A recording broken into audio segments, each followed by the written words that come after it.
It's draft season. It's combine season. Welcome back to OT with BP. Haven't done this channel a lot recently, but back with my guy, Jason Aponte. We're breaking down everything going on with the San Francisco 49ers, including John Lynch, his comments on the Brock Purdy negotiations, Deebo Samuel, Brandon Aiyuk, both of them potentially getting traded now. What to make of his comments there, and Niners eyeing those defensive line prospects real hard on day 3 of the NFL scouting combine. Who helped themselves? Who hurt themselves? On this edition of Picante, coming at you right now.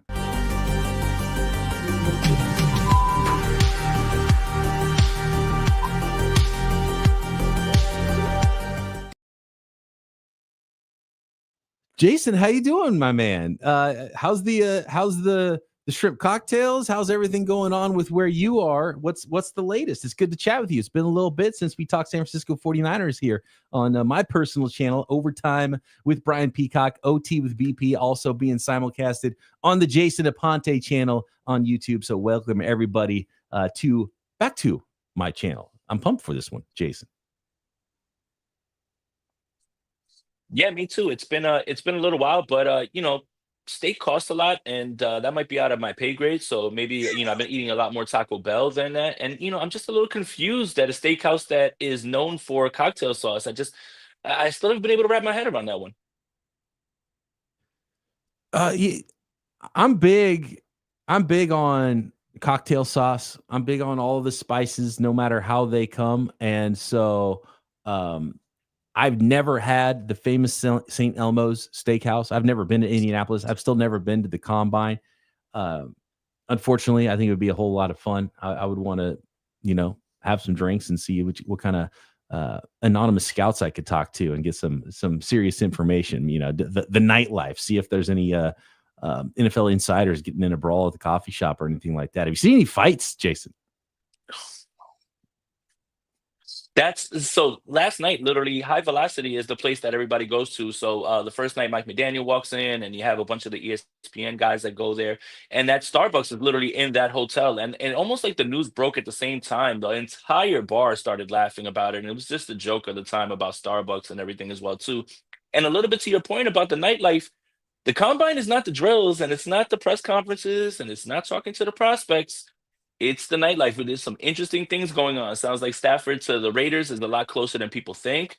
And it sounds like there's some other things going on as well, too, including that the Giants are going to make a big push. It sounds like the Saints have entered the chat for the number 1 pick. And that's all the stuff that you kind of pick up at night. And I think that's the real combine. It's not the on-field drills or anything else other than the nightlife.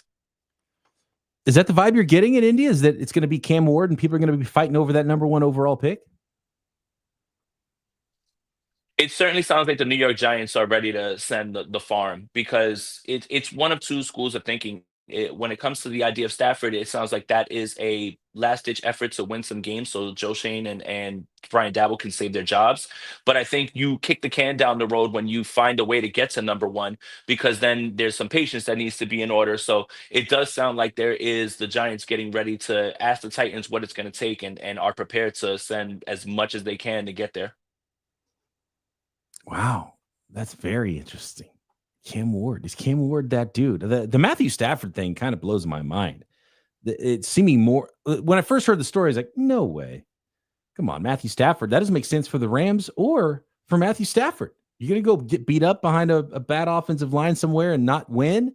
But I guess, tens of millions of dollars can change your mind as far as that goes. So that sounds like the Rams don't want to pay Stafford as much as he thinks he's worth, and certainly as I would say a top 5 quarterback in the NFL right now. Even if you want to put a couple of guys ahead of him, he's a top 7 quarterback in the NFL right now, and he deserves to be paid probably a lot more than he is. So that's interesting if he ends up on the New York Giants or he ends up with the Raiders. Like the Raiders aren't going anywhere. It just doesn't make a lot of sense to me. But and the Rams are like this is my biggest take on the whole thing is that the Rams are the one team in the league that have the guts to do something like that, to have a really good quarterback and kind of peek behind the curtain of what it's like with not having that quarterback and being like, well, okay, go find it somewhere else then. Like nobody does that at quarterback. And all these teams negotiate against themselves and end up paying top dollar. And I've talked about this a lot on Locked On 49ers with my guy, Eric Crocker, about how market value for quarterbacks isn't actually market value because none of them hit the market. These teams bid against themselves and hold themselves hostage. And when free agency comes and goes, and look, this is subtext to the Brock Purdy negotiations, right? We'll talk about John Lynch's comments about that. But when free agency comes and goes, and the draft comes and goes, and you don't make any other plans, and all of a sudden you're at camp and you're trying to get ready for a new season, and your quarterback is threatening or actually holding out, that changes things. And you didn't make any plans because you thought, oh, we're going to get him signed. We're going to get him signed. It's like, oh no, we need a quarterback to start games because we're trying to win a stinking Super Bowl. We're trying to win football games right now. And so you pay the guy whatever he wants because you hold yourself hostage. And you really hope that's not how things go for the San Francisco 49ers with their negotiations for Brock Purdy. But it seems like it could potentially go down that path with John Lynch saying, and John Lynch kind of said a few things that surprised me. And one of them was about Brock Purdy, Jason, when he said that, negotiations have started. Obviously, that makes sense. They've already started negotiations, but him saying that maybe they don't get done. There's no guarantees that a deal gets done. He didn't say there's no guarantees that a deal gets done today or tomorrow. He said no guarantees that a deal gets done, which means, what does that mean? That means a for sure holdout. And then that means what? Even beyond a holdout, Jason. Well, I think the way that I put it together was more about, I think that's in the range of outcomes more than it is a likelihood. And I think that is a matter of fact statement. And I also think that it kind of shows you that the 49ers are in a spot where, like, dude, you're under contract, man. Like, what are you going to do? Like, regardless, like, if this doesn't get done. I didn't really take that as anything other than a matter of fact in terms of where they are in the infant stages of the negotiation. So for me, that didn't really raise an eyebrow. It just felt like this is the beginning of the negotiations. If you track the way the 49ers have negotiated with other free agents, with the Kittle thing, they called it a bloodbath, and you take it all the way down to the last minute with Bosa and Aiyuk, feels kind of par for the course. I do think that eventually it does get done, but a little bit to your point about the whole Stafford thing is, I wonder, and you've talked about this, is hey, get out there and see who's going to pay you that amount of money. And then if they are, then come back to us. And I think the Rams are kind of in a good situation where they're like, hey, we've got you for 25 right now. That is a bargain basement deal right now for somebody of Stafford's caliber.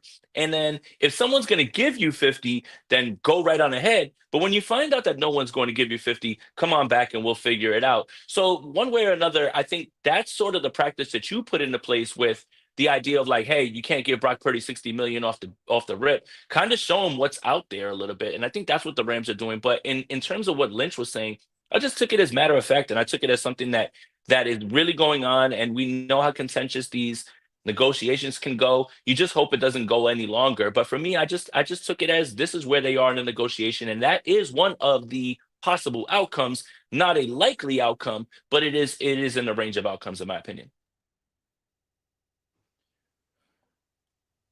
John Lynch isn't the type of human being that just drops word salads on us and drops word salads on the media. But he did when he was asked about Brandon Aiyuk, Jason.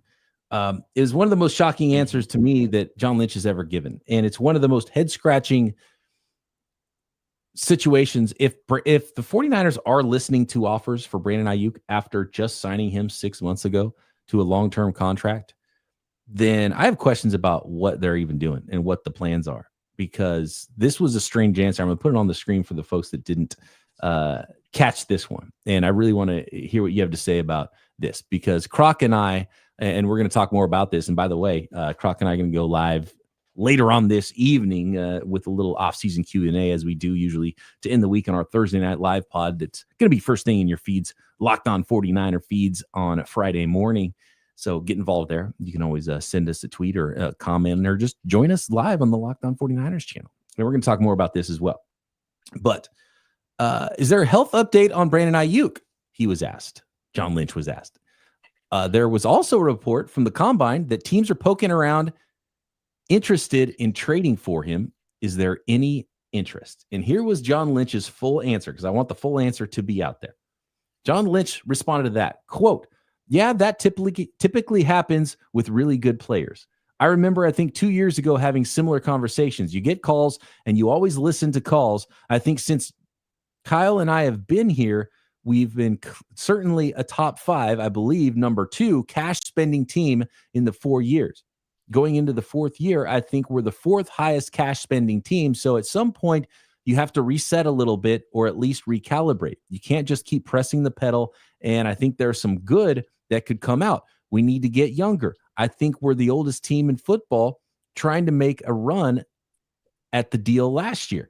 And I think it's good to constantly get younger. Our draft class last year was a great move towards that.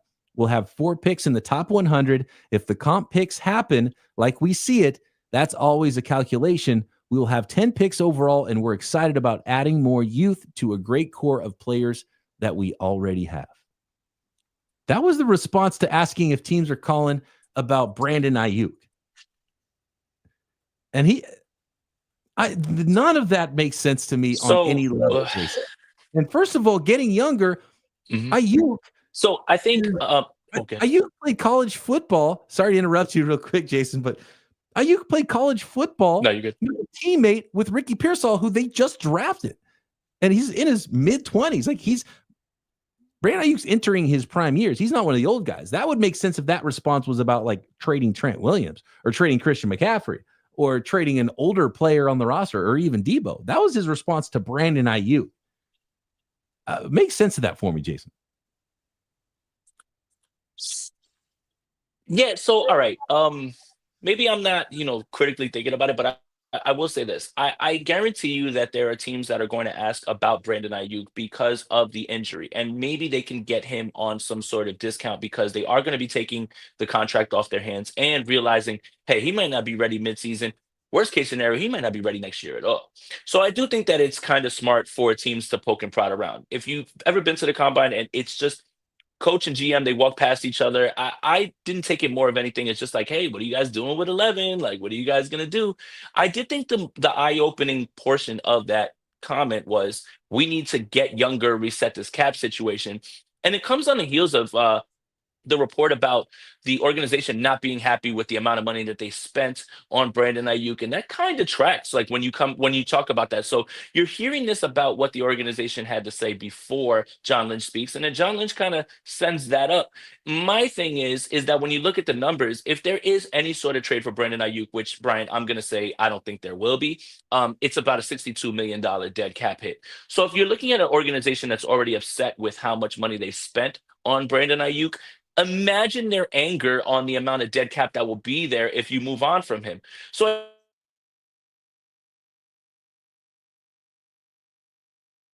I think teams are doing a smart thing. Low on Brandon Aiyuk because that was a devastating knee injury. And if he bounces back, it's almost like it's found money, even though we would have to pay him all this money. Let's just check the temperature with them. But I really didn't take that as anything other than, again, matter of fact type stuff. I think when you look at it, let's think about this. Going into the 2025 season, it sounds like Deebo Samuel's not going to be here. Brandon Aiyuk certainly is not going to be ready for week 1. So your 2 starting wide receivers are going to be Ricky Pearsall and Juwan Jennings. Do you feel comfortable with that? And we love Juwan Jennings and what he's been able to do. I wouldn't feel comfortable with that. Obviously you have the upside of Pearsall and everyone's excited, but can you set your watch to that? Obviously that's probably going to be the starting 2 regardless if Brandon Aiyuk is traded or not. But if you trade Brandon Aiyuk, that's going to be your starting 2 for the entire season. And I don't think that that's conducive to everything. So if you're talking about resetting the cap, that's one thing. And I absolutely understand that because they are spending and it's obviously a team that's win now, go, go, go. But when you look at the numbers, if they do, it just doesn't line up. And I really think that it's smart for other teams to ask the 49ers and see, hey, have you soured on him because, the negotiations went bad and then, he started off slow and then he got hurt and you don't know if he's going to come back and we'll throw you this and this and this and just see where the temperature is with John Lynch. So that's just the way that I took it, Brian. I mean, it's just insane to think about trading Aiyuk after signing him. There's dead cap too. So you're maybe helping yourself in future years, but you're wrecking your cap situation this year if you were to trade Brandon Aiyuk before the draft. Your opinion on the player would have had to change from a month of football, which doesn't make any sense. Why did you sign him if that's the case, if you're willing to listen to offers? And I get a team maybe calling about Debo and saying, what's going on with Aiyuk? You talked trade with him last year, and letting the 49ers be on the hook for a bunch of signing bonus and taking a bunch of dead cap, and then the team getting the benefit, the other team getting a benefit of what they get in return. But I can't imagine the 49ers would do that trade for anything less than a big time return, but they're not going to get a big time return.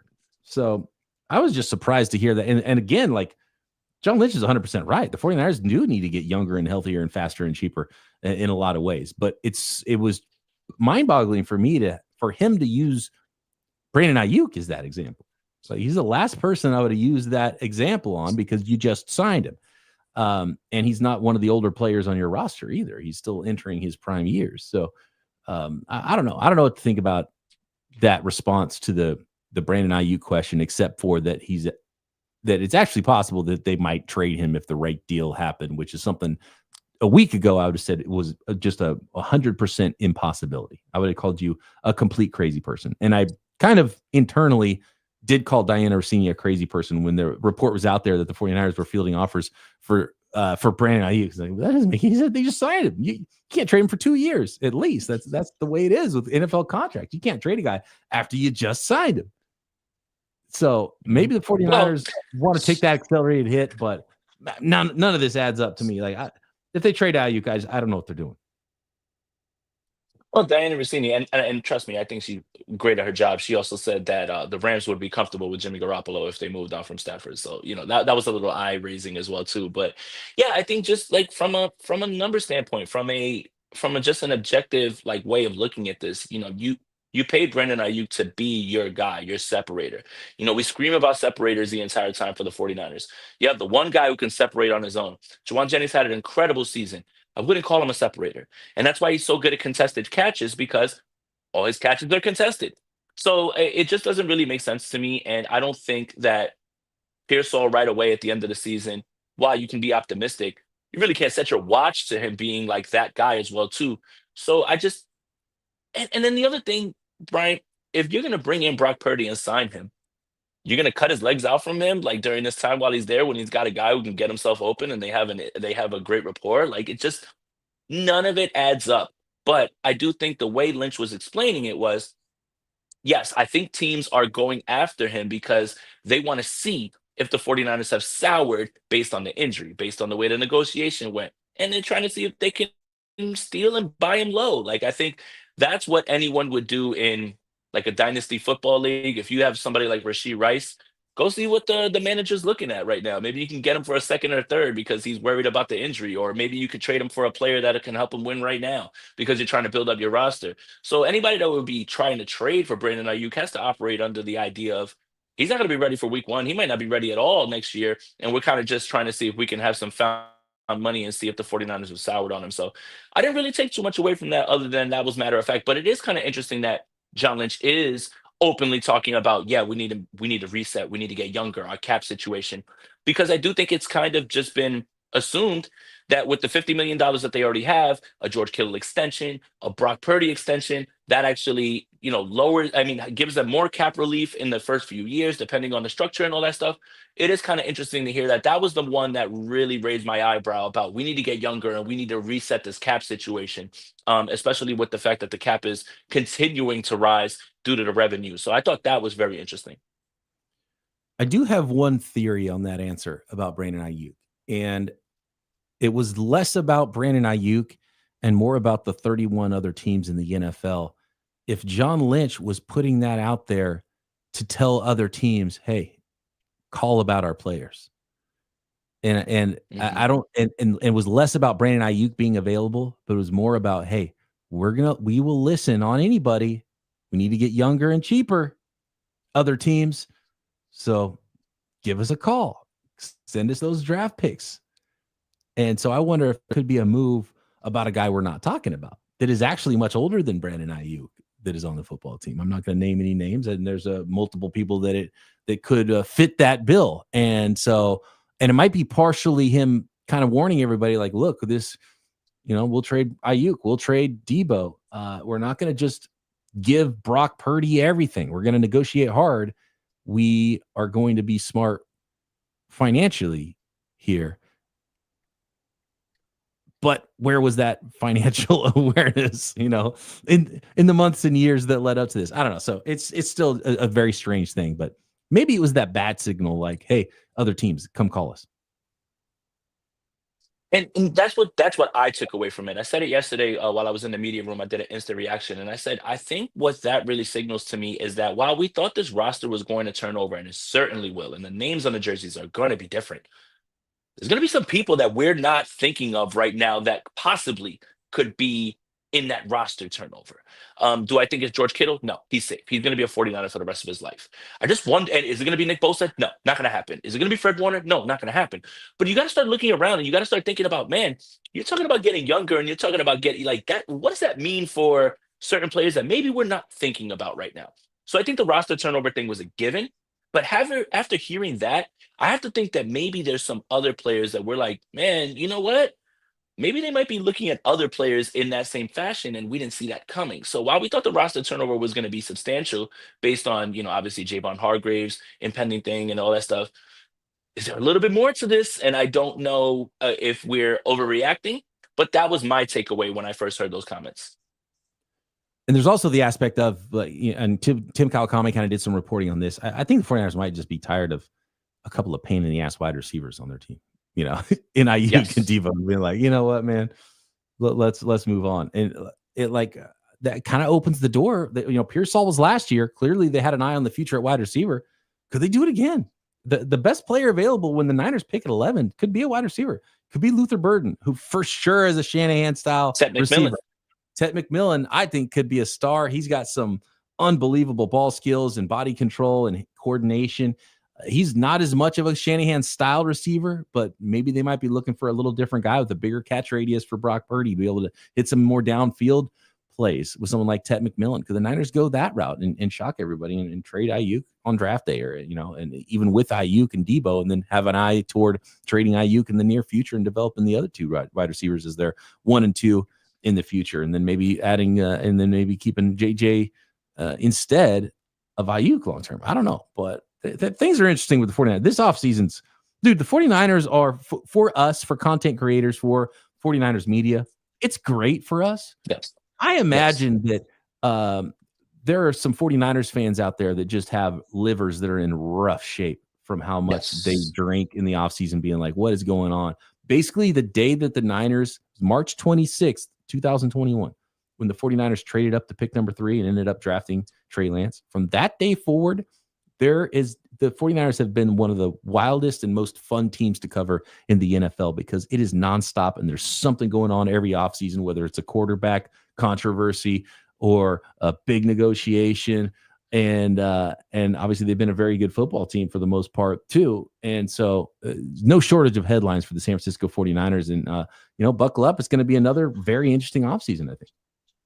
Yeah, we're not the content creators. We're fishermen in a boat that are trying to hit every single trout that's in there with the oar, and we can't keep them all in there as well too. And I think that's the funny part is all these level-headed takes end up being thrown out the window when the 49ers do something that's completely off the board. And I think, the one constant is chaos with the 49ers. And I think that's not my opinion. That's 100% objective. You think about free agency a few years ago, and the first thing the 49ers do, Javon Hargrave. Who the hell saw that coming? Right? Like that felt like a luxury pick. And then obviously the trade up to 3 and the whole process of that, let's trade up to 3 and now let's start scouting quarterbacks. Fine process, if you ask me. It's just everything about what's been going on is the 49ers are going to do things their way, and we just have to adjust to that. And I agree, man. I think 49er fans are dying for an offseason where there is nothing going on, no contract holdout, no sort of negotiations. Obviously before the season started, we had something that is completely out of the 49ers control, but Ricky Pearsall gets shot. There's something. There's always something, right? And I agree wholeheartedly, man. Like, we don't create the content, they do. We're just the lucky ones that just get to try to cover it all. Again, a lot of teams and their content creators have to think of creative things to talk about. We literally just have to open up Twitter. And then we can, run shows based off of that. So yeah, I mean, the 49ers are top draw right now when it comes to content and the content that they create themselves. Let's change this conversation to the NFL draft, the scouting combine. Have you been up close and personal with any of the prospects? Let me change the background while we're at it. Got the NFL draft logo that is completely blocked by our faces, but that's okay. Um, has there been any prospects that you've been like standing next to or saw up close or saw move and you're like, this guy is a freak of nature. I can't believe these large humans exist on the planet and move this fast. Yeah, Walter Nolan's huge, man, and he's a 49ers fan, so Oh, yeah. I don't know how much that really changes things and everything as well too. A certain prospect, I believe it was him, if I'm not mistaken, he's walking around with a 49ers backpack. I think it was Marcus Mosher that reported that, and he said he's off the Cowboys board now just because of that. But yeah, him as well too. It's just yeah, like I'm literally sitting here and I have it on in the background. Obviously, I'm doing this on my phone, but my laptop's right here. Um, I'm just looking at Shamar Stewart's scores and everything that he just did. And it's impossible. Like it's almost impossible to test this well. Like I don't understand how men this large can move this way and be this agile and jump this high. It's insane. The amount of athleticism across the board in this draft with defensive linemen, it's got to be one of the top. I don't want to be hyperbolic and say it's the best ever, but I mean, you're looking at this and you're looking at 9.68 score on the 40-yard dash, 4.59, 9.55, 2.66 unofficial 20-yard split, 9.66, 1.58 unofficial 10-yard split. Those are all elite. His RAS score is 10, and everyone's going to point to, well, 4.5 college sacks, in 3 seasons. Well, it's not common, but Daniil Hunter also had 4.5 sacks over 3 college seasons. So a lot of the people that I've spoken to about him, and I'm sorry to shift the conversation to him, it's just I've been blown away by all those things and by being able to speak with some scouts and guys. A lot of them attribute the lack of production to Texas A&M's defense wasn't conducive to putting him in a good spot. And he was the one who paid the consequences, but his pressure numbers are still there. And his combine numbers are comparable to future 49er Miles Garrett as well too. So it all lines up like really. So like Shamar Stewart, have a day, man. I think the secret's out, and I don't think there's any way that he gets out of the top 10. He might fall 11, but the 49ers will have a decision there. Uh, See, this is one of those where I think he's just going to be severely overdrafted I because agree with that.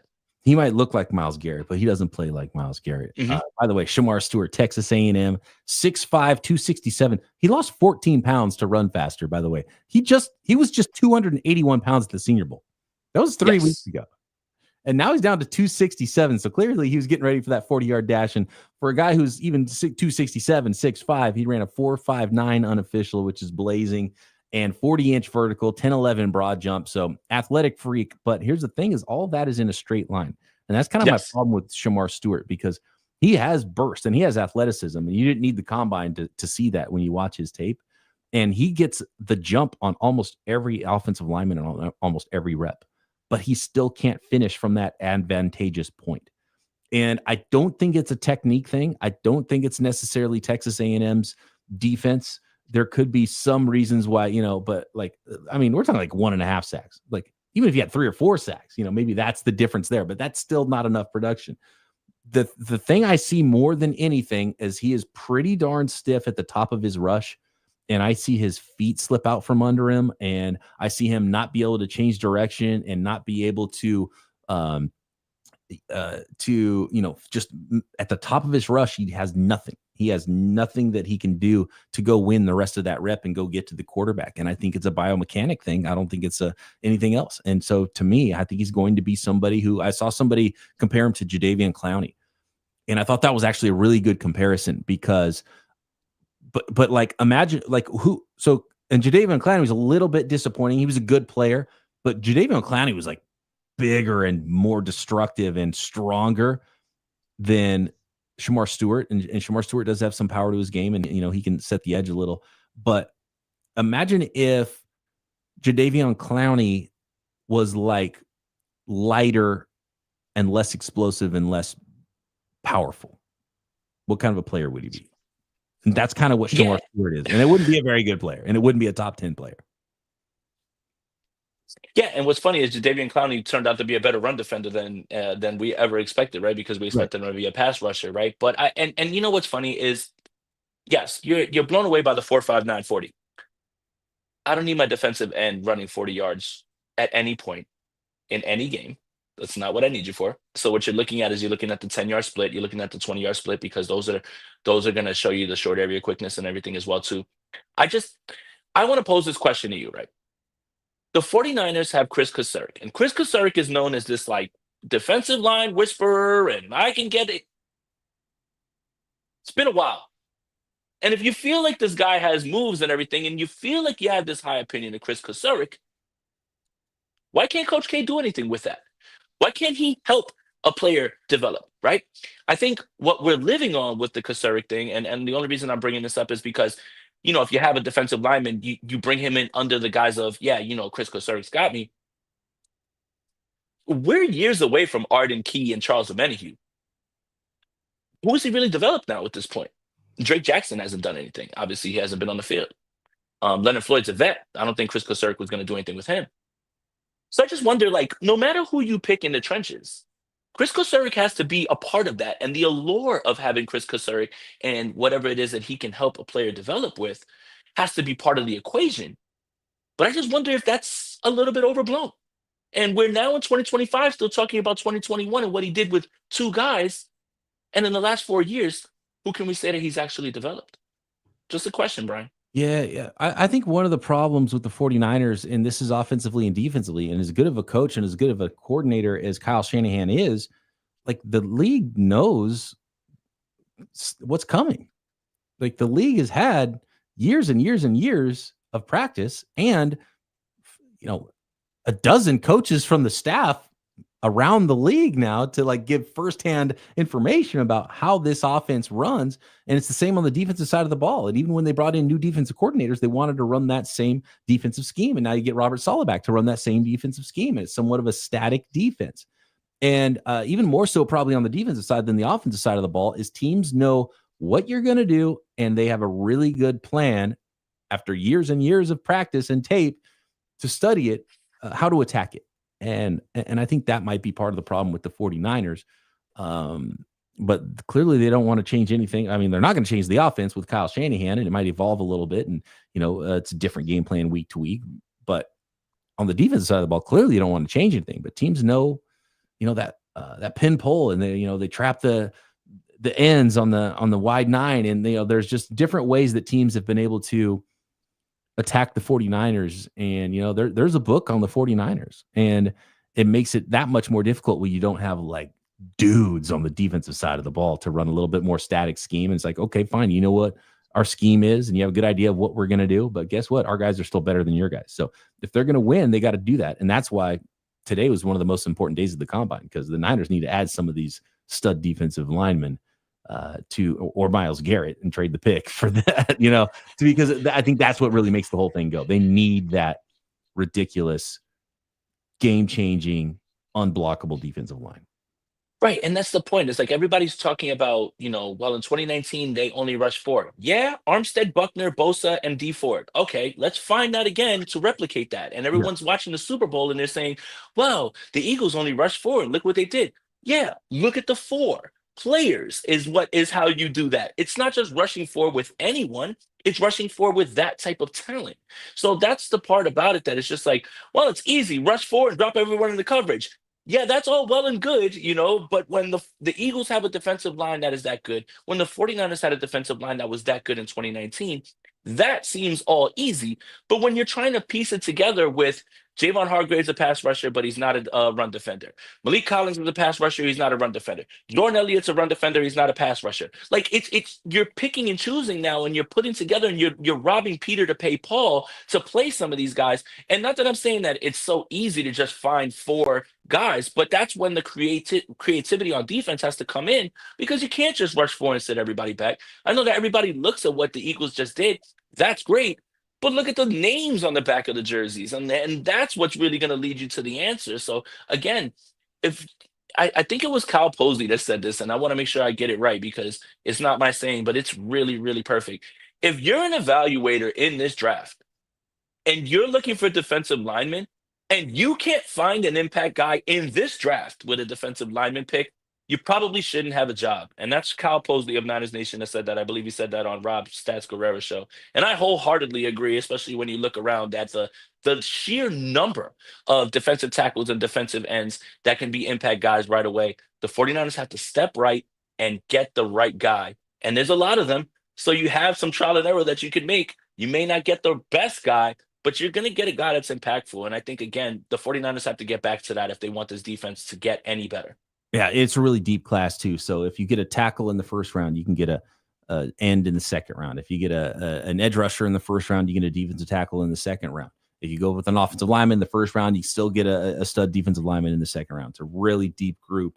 You just got to find the right ones. And James Pierce could be that guy for the 49ers as well. And look, I got to be honest, I hope Shamar Stewart goes in the top 10. So that pushes another player down to the San Francisco 49ers. And, I wouldn't be shocked at all if he does because, obviously his linear athleticism is ridiculous.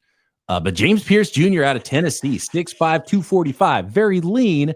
And I mean, he's a narrow hipped guy. I don't know how much weight he could add. I was hoping he would show up at 250 pounds, but 245 is not bad. You could see how he could get to 250 pounds in his NFL career. He's only 21 years old. I couldn't gain weight when I was 20 and 21 years old. And all of a sudden, I'm 40 and I can't. A couple of years, yeah, I could. I turned 40 and that weight would not stop coming. And so, it was either all or nothing for me. 4.47 in the 40-yard dash for James Pierce. And you see it on tape. He can fly off that edge. 1.56 10-yard split, which is lightning fast. 31-inch vertical, which is, okay. It's actually kind of disappointing. I thought there might be more explosion there, but it kind of tells part of the story with him. And here's the thing there's a bunch of stud players, Jason, but they all have like one thing. And now even Abdul Carter has his one thing with a stress fracture potentially. And isn't that what Eric Armstead was dealing with in his foot?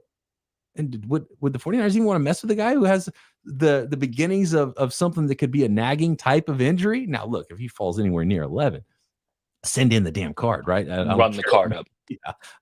He could amputate his foot and send in the card, right? Run the card.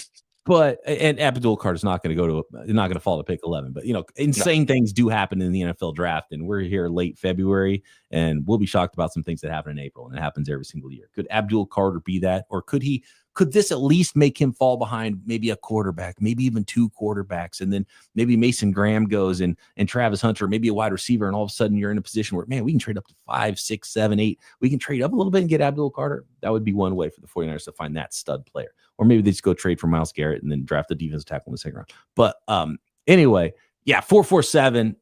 You dream that it's a Brian Burns, and I know there was a lot of Draftnik 49ers fans that were really into Brian Burns. Obviously, that was the Nick Bosa year. Nick Bosa was the pick. It was the only pick to make it, pick 2. But Brian Burns was a player I liked a lot. He ended up going pick 17. Kind of had a similar frame. I think Brian Burns was a better prospect than James Pierce. There's occasionally you can see a little speed to power from James Pierce, but he's light and he plays light. Little shorter arms than I would have liked as well for James Pierce, but otherwise he's fast. And look, I didn't need the combine to know he was fast, but solidified it. He checked that box like, oh yeah, he's fast for an edge rusher. 6'5", 245, ran a 4.47. Yeah, when I was watching him on the tape, I really felt like he has just a high motor, and I think that's something that is really hard to duplicate and figure out, right? And I think that is it's funny because at times I'm watching him, I'm just like, man, it looks like Leonard Floyd a little bit, right? Like, and that's kind of funny because obviously Leonard Floyd is here. So yeah, look, I mean, I think this is what's interesting about the combine process, right? The studs the people that are for sure shots, right? Like the people that everybody knows, I don't think they can boost their stock anymore. The only thing they can do is harm it by going there, right? If they completely bomb, whatever it is that they're doing. But the combine's really for the tweeners and the guys that are in the middle and the later rounds. And that's where you're going to see the stock rise. I really have to dig into him a little bit more, but what I noticed right off the bat is obviously the short area quickness, but the motor. And I think the motor is something that is going to be conducive to success if we're talking about Chris Kosarik again, right? Like he's got to be able to cultivate that and keep that going. So I don't know if it's me, Brian. You could say that I'm tripping, maybe because I haven't been drinking for a few weeks. Maybe my mind is just like all over the place. But I kind of saw Leonard Floyd like when I was watching him a little bit. No, I like it. And what a perfect understudy for Leonard Floyd, right? To get the next guy to fly off the edge there. That's lean, athletic, speedy edge defender, and seeing him in the other drills too, just seeing him move around the field and how easy he moves. He's got some special athleticism. Could he be the guy at pick 11 for the San Francisco 49ers? You know who's not going to be the pick for the San Francisco 49ers at number 11? And don't break my heart. Well, it's Jalen Walker. Was that your guy? No. Jalen Walker showed up at the combine, and I was hoping it would be like, oh man, Jalen Walker, there's a lot to like on his Georgia tape. And I was evaluating me as a pure edge rusher because that's what I think he does best. And I don't love him as a first rounder, as an off-ball linebacker. And I was like, man, because he's listed at 6'2", 240 something. And it's like, man, it looks like he might have some long arms. Is he taller than he's listed? Can he show up 6'3", 250 with 34-inch arms? Because I'd be really interested, even though there needs to be some development. Because I love the way he plays, and we'll see what his 40-yard dash ends up being, and if he can like prove to be a freak like some of the other guys. But 6'1" even, 243, and shorter, very much shorter than ideal for an edge rusher, 32-inch arm length. And so that for me is disqualifying for taking a player that high who's a little bit raw as a rusher that you'd be transitioning to a full-time rusher. So basically only the teams that run like a 3-4 that could utilize a stand-up rusher, or a team that wants to use him as a do-it-all off-ball linebacker who can blitz and rush from different spots. I think those are the teams that are still going to like Jalen Walker. For the 49ers at pick 11, completely off my board there now. It's disappointing. He just doesn't have the length that you're looking for, and you can't even really dare to dream. And look, he could become a Hassan Reddick type or a Nolan Smith type, but Nolan Smith ran a 4.39 at the 40, but he fell to the end of the first round because he just didn't have that ideal size for most teams. And so that's unfortunate. So he's not going to work for the 49ers there. I think my biggest concern is just moving from off-ball linebacker to rusher, and I think that's something that obviously it's happened, and you've seen other times, and what jumps onto mind, and obviously this is recency bias, is Zach Bond's switch from that and how successful that was. But I think that's the part, right? And I think the 49ers are in a spot right now where they can't use a project right now, or they can't use someone who can't hit the ground running day one, especially when you're up at pick 11, especially when you're talking about reshaping this roster and resetting the cap, right? And talking about, still being in the mix when it comes to being in the NFC hunt. So that's the other part, is just how long will this take, right? And sure, is the juice worth the squeeze? And eventually down the line, if he becomes an elite rusher, then it's all for whatever, like it didn't really matter. But I just think that the 49ers are not in a position to take on any more projects at all anymore. And I think we saw, obviously, when the 49ers didn't have a first-round pick, they take Drake Jackson. You think that's something that's going to be coming along as it does. It just hasn't. But the 49ers are not in a spot right now, if they're talking about getting younger and resetting this roster and resetting the cap situation and trying to compete. I don't think that there's any way that you can try to afford to use a project like that. He could turn out to be a fine pro. I don't think that he's going to be a bad football player. I just don't think he's in the 49ers plans based on their timeline.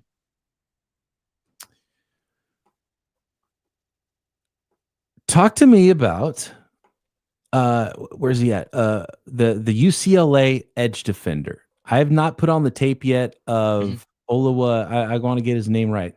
Oluwafemi Oladejo, UCLA edge rusher.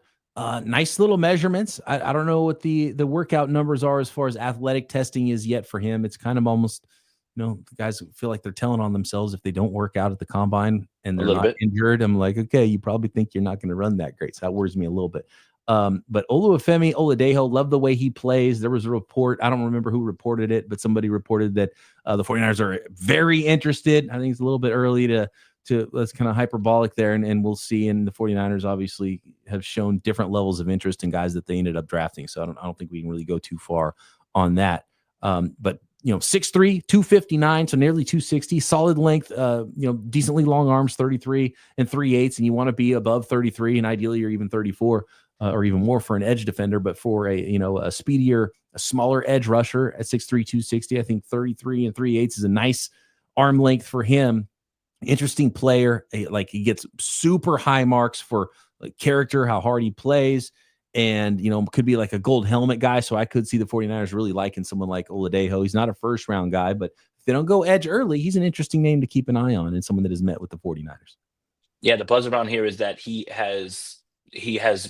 rising up the board, and it's literally what you said: is character, leader. That's all the words that keep coming out about him. When you put it together with what he's able to do on the field, that's the part of the scouting process that we're not privy to. You, I, everyone who ever watches any tape before they get into the draft, we just watch what's on the field. And that's part of the discussion about why are people coming to the combine? What it's the face-to-face stuff. Can I trust you in my building? Do you win me over with this? It's guys that are plenty talented. I remember a few years back when Kayvon Thibodeau was here. Kayvon Thibodeau pushed himself down boards because of his attitude in interviews, and people didn't want to deal with that. And the New York Giants are kind of feeling that right now. So I think that is really where it's at. It's obviously the play on the field, which speaks for itself. Tape doesn't lie. But the reason that he's rising is because in these interviews, leader of men, consistent, someone you can set your watch. Like these are all the things that you can ask 10 people and they'll tell you in 10 different ways the same thing that I just told you. And I think that sort of reputation is always going to jump over people with questionable past. And if you know anything about the 49ers is anything with a questionable past, take them off the board. Like Mike Green, you're not going to be here. You're Yeah. just not going to be here. And I'm sorry. I mean, if anybody needs to hear this, you can hear from me. It's not going to happen. Any sort of questionable thing behind the scenes, it's not going to happen.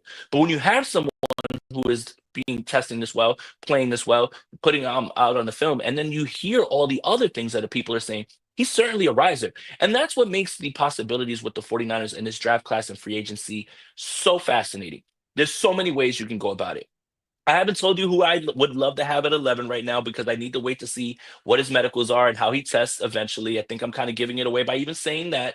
But there's certain ways to go at 11, pick a free agent up that can help, go in the back end and still fortify your lines. There's different ways to do all of this. And I think it's because of how deep this defensive line group is. And he's one of them, but he's rising up the boards purely on the fact that he is someone who is a leader of men and that people will look in their eyes and be, I guess, they'll follow his lead. And I think that's more important. And if you know anything about the 49ers, that is going to be what puts him over the top over other prospects. Yeah, and motor is a big thing too. If you don't have a motor, you need not apply for me as it pertains to defensive linemen, any of them, tackles, edge rushers. It's one of the most important things you can have is that nonstop motor in the NFL as a defensive lineman. Walter Nolan, you already mentioned him, 6'3" and 3/4. 296. He did not work out at the combine. He's trying to get his testing numbers better. He said he wants to be perfect, basically. Met with the 49ers, grew up a 49ers fan. He's been the guy I've been mocking to the 49ers recently at pick number 11 or in maybe some mild trade down scenarios. I think you can, like, Abdul Carter's not going to get to the 49ers 11, even with whatever the foot thing is. But Mason Graham could. And he was listed at 320 pounds, Jason. He showed up at 296. Again, clearly he's a guy that's trying to run as fast as he can and prove he's athletic enough to be a top 10 draft pick. But he's someone that's not as body beautiful as some of these other guys we're talking about. And even when he does work out at the Michigan Pro Day, might not wow people. So he could maybe creep towards pick 11. So a couple of defensive tackles could be there. But then again, man, defensive tackle is deep. And when I do mock drafts, there's always a good defensive tackle there in the second round. So I really want one of the edge guys or there to be a superstar offensive tackle to take in round one, because I always really like who's there at defensive tackle with the depth on day two. And like even beyond round two, round three, round four, another guy I like, a big bodied guy that moves around really well, Jamari Caldwell. He's 6'2", 332 pounds out of Oregon. He's really athletic for his size. He's an interesting player that you can get. And I don't know, he's in the round 3 and round 4 mock area in mock drafts. But Mason Graham, 6'3.5", 296. He's 25 pounds lighter than he was listed. And I don't know if he necessarily looked like he was 320, but interesting there. He's a player to keep an eye on. And I think the 49ers want to and will draft a tackle early. I don't know if it's going to be in the first round, but keep an eye on those defensive tackles. The buzz around Mason Graham is definitely that the 49ers are interested, and they would facilitate a trade up if it's possible. And I think what boils down to it is, and it kind of goes back to what we were talking about with the defensive line and how they structured it, is Malik Collins is a pass rusher, not a run defender. Jordan Elliott's a run defender, not a pass rusher. The idea of a defensive tackle who can rush the passer and run defend is something that the 49ers have been looking for since Eric Armstead left. Now, Eric Armstead, his issue was being on the field.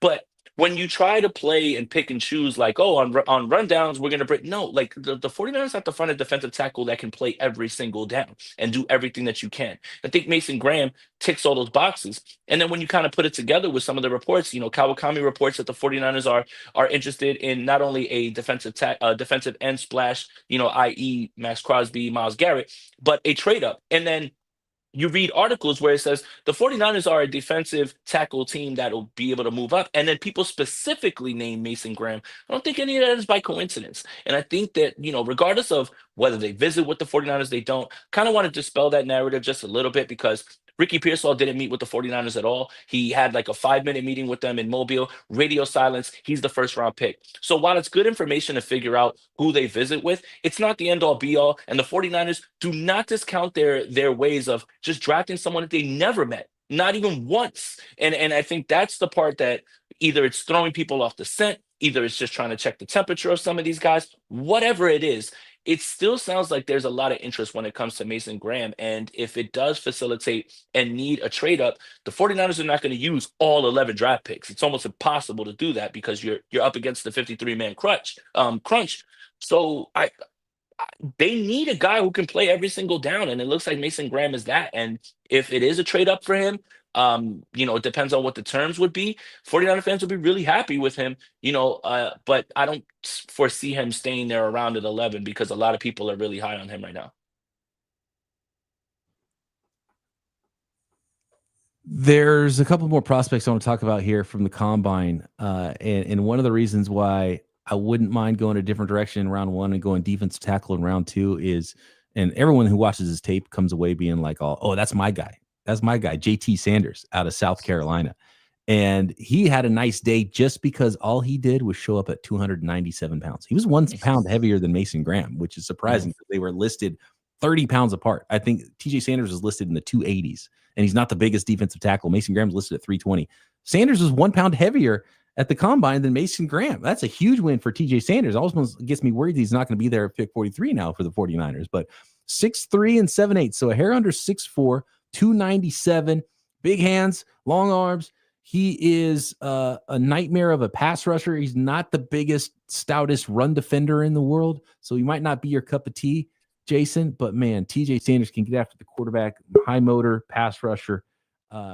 Really like the way he plays, and he would absolutely be an interesting player for me for the San Francisco 49ers in round two if they didn't go defensive tackle in round one. And it was massive for him to show up at 297 pounds and prove to the league that he's, a proper sized 3 technique defensive tackle in the NFL. A couple of the names I want to, it looks like, I think Aponte's had some problems with his, the hotel Wi-Fi for him over there in Indianapolis. A couple more names real quick before we go. I want to talk about JT Tuimoloau, Ohio State defensive end that is just prototype, has some nice athleticism, might not have the juice of some of the first round pass rushers, but man, I think I do like him more than his teammate Jack Sawyer, even though Jack Sawyer is a really good player and he has been a here we go. Nope, there he is. Ponte's back. Sorry. Yeah, it's the internet. I wanted to talk about the prospect you were just bringing up, TJ. What's his name again? I'm sorry, jeez, I'm blanking because I TJ just got Sanders kicked out. from South Carolina. Yeah. So yes, the run defense thing is a little bit of a concern, but that's a NASCAR package defensive tackle if I've ever seen one, right? Like, and it has to be like that. And again, it kind of contradicts what I was saying earlier about pass rusher, not run defender. You just kind of hope that kind of develops a little bit more. But that's a guy that can go get the quarterback from there. And I think that's what they thought they were getting with Javon Hargrave. And unfortunately, that's just not come to fruition since he's been here. But don't discount that idea either as well too. Again, tackle edge, if you want to go those ways, that's fine. I think a lot of people are going to be upset if pick 11 or in the first round or wherever it is the 49ers don't pick is offensive line. But I do think there's different ways to skin a cat and there's different ways to do it. But he definitely looks like a NASCAR package defensive tackle for Robert Saleh if they do make that selection. Yeah, and I like him in the second round over a guy like Omar Norman Lott from Tennessee, who's a Sacramento native. He's 6'1" and 7/8, just hair under 6'2", 291. Just doesn't quite have the frame to add weight that JT Sanders does, but very similar style of player where it's like, yeah, not the greatest run defender, not the biggest guy, but really gets after it as a pass rusher. I'd be more looking at him around the third round And JT Sanders, I'd be looking at him around the second round for the 49ers if they were somehow available. And I do want to mention who was it? Oh, yeah, Jack Sawyer. Super short arms for Jack Sawyer, man. And people are calling Yes. him Nick Bosa light, and like he's pretty light. Like he's Kirkland brand Nick Bosa. I think I like his teammate more. And I'm not super sold on him as a second round guy. With Sawyer, everybody's just going to bank on motor, right? But again, motor translates in college when the competition's there. And he went to Ohio State, so it's not like he played in some JV league. But I think the concern is the length and will it translate? Fighting a dog in a fight, whatever it is, like that saying. Yeah, he's got that, but that's not enough sometimes. And I think after the performance that he put together in the college football playoffs, he's somebody that you could see easily being overdrafted a little bit. But I think again, what I was saying about the combine is, you got your studs, and it doesn't really matter how they test as long as they don't bomb. But in terms of like the tweeners and the other guys, the measurements and all that stuff are going to make or break your draft stock a little bit. And I think there's a little bit of a sense that yes, we love the fact that he's a high motor guy, and he's a high character guy. That isn't going to translate into winning on the field, and I think that's the hard part about the scouting is what do you value, what is the thing that puts you over the top. And I think he's a great guy. I think he would be a fine addition to anybody's team, but the length does scare you a little bit, especially when you get some of these offensive tackles with long arms and being able to beat them with straight technique. So yeah, I think that's a little bit of the buzz on Sawyer. I was really bummed that Mykel Williams from Georgia didn't work out the combine. He was a little lighter than I expected. I thought he was more like a 270 plus pound guy, 6'5", 260, super long arms, 34 and 3/8. Again, kind of like Shamar Stewart, there's a lack of production, and sometimes you just don't see it on the tape. He would have to work out really well for me to start considering him in that early to mid first round area. I'm a little bit down on him, but there's a lot of tools to work with, and I want to see how he works out. A couple of mid round guys I want to shout out to before we go, Jason, is Ty Robinson out of Nebraska, 6'5", 288. Really awesome workout for him. 4.83 in the 40. He had a better vertical than James Pierce, 33.5-inch vertical at 288 pounds for a big, like he's like a classic 5 technique, that big defensive end for a 3-4 team. But man, if you squint a little bit and you're trying to find a mid-round prospect that could give you some Eric Armstead-like reps, maybe Ty Robinson is your guy. That broad jump was crazy, man. Like, I'm just like, man, big men can move. And I think that's, again, is what in these drills are you supposed to take away from them, right? So again, 40-yard dash, I throw that completely out. I don't want any of my defensive linemen running 40 yards, right? That's not a good thing. I don't need them to be fast. You need them to be short area. But I think what the broad jump and the vertical shows you is the burst. And I think that's the part that you really need to look at. They get off. And he has it in his legs, man. I was just really shocked at how well he tested. He looked incredible. And one more guy, CJ West out of Indiana. He's been someone that I've put in mock drafts, and I liked his film, and he really helped himself. He's that plug. What happened to Indiana, man? I thought they were a basketball school. They got some football players. They also have future 49ers 7th round draft pick and Kyle Shanahan draft crush Curtis Rourke was their quarterback. Yeah. That's what's funny is my father went to Indiana. That's why I'm an Indiana fan. And he tried to walk onto the basketball team, and that's all we ever really cared about, right? Like I still, I'm still. But like now that the football program is doing a lot better, it's a lot easier to bandwagon on. But it's a nice story. Indeed, there's a lot of the Hoosier thing. It's Indiana, Ball State, Purdue, Ooey Pooey, which is IUPU, like Indiana, Purdue, like combined. But it was kind of cool to see him out there, man. So I'll always root for a Hoosier. Shout out to Antoine Randall and all the other guys that went to Indiana and made a nice little career for themselves. By the way, CJ West, it might be even more impressive. His 4.95 40-yard dash, breaking the 5.0 mark for a 316 pounder. And he doesn't have he's built like a fire hydrant, man. 6'1", 316, and he's out there running 4.95. CJ West out of Indiana. So if you're looking for your one technique, and that might be your guy. Got a little explosive athleticism too, as well, for CJ West. And again, you don't have to spend a first or second round pick on him. Yeah, absolutely. Very nice story. But again, today was a little bit strange because it's like all the guys that you wanted to see something from, obviously Shamar Stewart and a lot of these guys showed out. It's just all of the people that are pulling out of this thing and they're not competing. It's just Yeah. it's a little bit shocking because you're looking around at like a lot of people that you're just like, oh well, he's a later round guy. How's he going to test and everything? And I'm just looking through and I'm like, damn, I haven't watched this guy. I haven't watched this guy. I was waiting for the names to come up.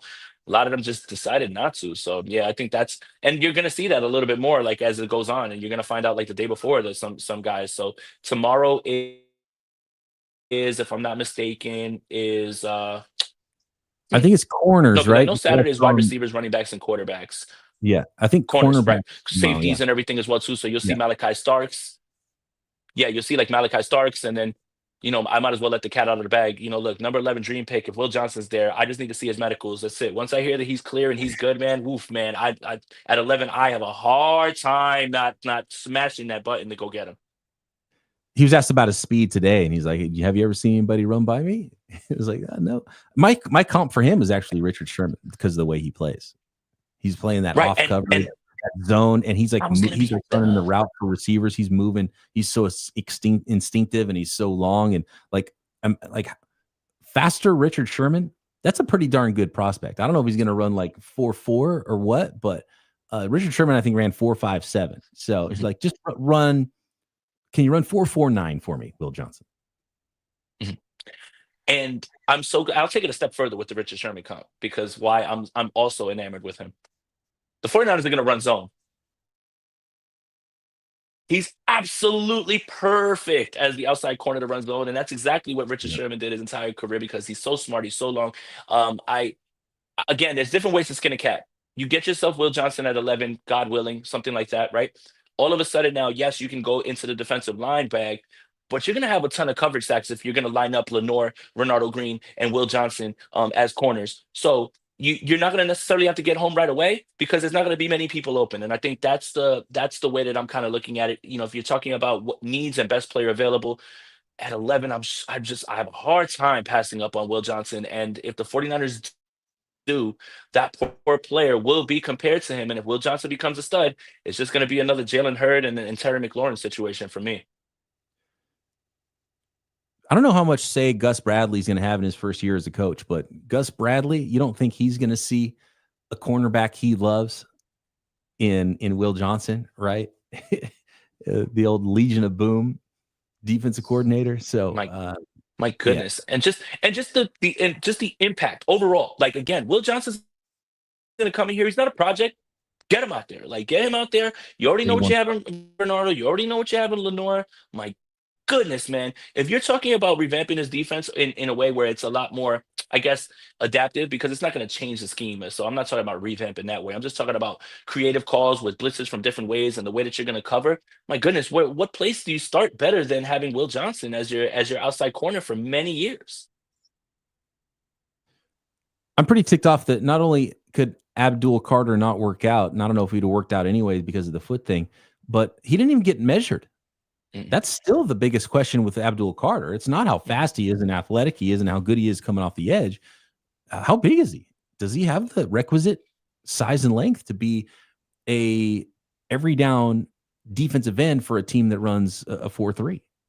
Because he's not the most yeah. powerful guy, right? And he's dynamically athletic, but you're banking on him being what the next Von Miller, right? And Mhm. so, like, if that is that what he is, or is he just like a little bit too small? And I see a guy like Donovan Izaraku who helps himself out at the combine just by being close to 250 pounds and having 34-inch arm length. That's something you can work with. So if you want to talk about second round edge rushers, if Jalen Walker has removed himself from being potentially that guy, Donovan Ezraku out of Boston College, man, this guy can flat rush off the edge, and yeah, he's got that frame. I think you can work with as an edge rusher, even if he's more of a designated pass rusher early in his career. Derek Harmon out of Oregon also helped himself out with the workouts today, but Yes, he again, did. not my cup of tea, which is frustrating. All the guys that showed up and actually worked out are guys that I'm like, God, I kind of already knew they were athletic, and that's why they're going to get overdrafted. And I don't like their tape as much. Hmm. And here's, I mean, I don't know how much more time you have, and I'm not trying to keep you for that long, but like here's an interesting scenario as well too. The 49ers go into this draft and they address a bunch of positions that they need and possibly places that they're going to have openings, and they reach into free agency and they sign somebody like Aziz Ojolari like to play outside.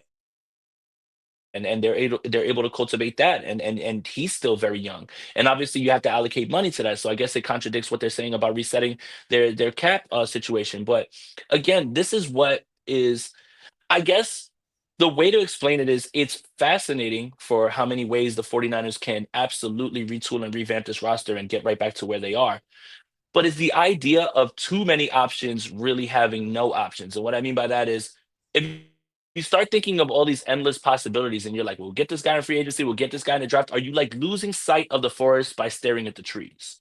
And what they say is like, if you have too many quarterbacks, you have no quarterbacks. If you have too many options, do you have good options? And I think that's what makes this so interesting and why everybody's like locked in on this, or locked on, um, on this whole process is because what's the process that you're going to take and how are you going to do this? And this process has to hit. This can't be something that you're just like, ah, well, they tried. No, no, no, no, no. This offseason, it has to hit. So we're going to find out how creative they're going to get. But no matter what scenario they come up with, it's got to be the right one. And no pressure, guys. You got it. I believe in you. But there's not going to be any grace period with this offseason and everything as well coming off this season. All right. I think it is time to get out of here. I think we've covered just about everybody who was a standout, good or bad, from day 3, the first day of on-field workouts for the defensive linemen at the NFL Scouting Combine. And, of course, I'll have it covered for you every single day on both the Locked On 49ers podcast with myself and Eric Crocker, but also the Peacock and Williamson NFL show, also on the Locked On Podcast Network. Myself and former NFL scout Matt Williamson breaking down the entire league throughout the offseason. And yeah, that's every day as well, just like Locked On 49ers. That's how we do over there at the Locked On Podcast Network. And so a little bit later tonight, if you want to hang out with me and Croc, going live, doing a little off-season Q&A, make sure you're subscribed there to Locked On 49ers. Jason, tell the folks where they can find you. NinersNation.com is where I write every single day. So there'll be something up new about winners and losers, particularly for prospects that have been kind of linked to the 49ers. YouTube, we're back, but I'm heading back to Jersey tomorrow. So tonight's essentially my last day here. And then on the weekend, obviously, we'll do some instant reactions to on-field drills for the wide receivers, running backs, and everything as well, too. So, yeah, the content's ramped back up. And, man, we're almost a month away from the draft, man. So it's gonna go fast, and yeah. So just lock onto the YouTube and check me out on NinersNation.com. Buckle up. It's going to be a fun ride. Make sure you're subscribed here to the Overtime with Brian Peacock, OT with BP channel, when I do stuff whenever I feel like it. Just a little extra, a little overtime stuff, the stuff that doesn't go on the Locked On channels. And I love doing the draft content. So I'm probably going to do a lot more draft stuff, a lot more roundtables, a lot more conversations with Jason Aponte here as we go through draft season. And we'll talk to you next time right here. See you then.